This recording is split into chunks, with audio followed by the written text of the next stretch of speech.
జై శ్రీరామ్.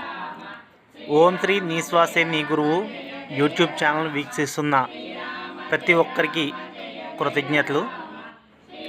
ప్రత్యక్ష దైవాలైన సూర్యచంద్రులను ఋషి పరంపరంగా ఆరాధిస్తూ ఉన్నాము. ప్రతి నెలలో పౌర్ణమి రోజున హారతులు ఇవ్వడమే కాకుండా చంద్రుని కాంతి కిరణాలు పడే విధంగా కూర్చొని ధ్యానం చేయడం చాలా మంచిది.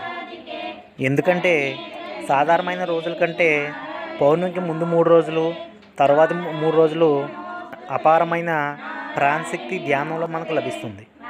తప్పనిసరిగా ప్రతి ఒక్కరూ కూడా వీలైనంత మటుకి ఆ పౌర్ణమి సమయంలో తప్పనిసరిగా పౌర్ణమి వెన్నెల పడే విధంగా కూర్చొని తప్పనిసరిగా ధ్యానం చేయాలి.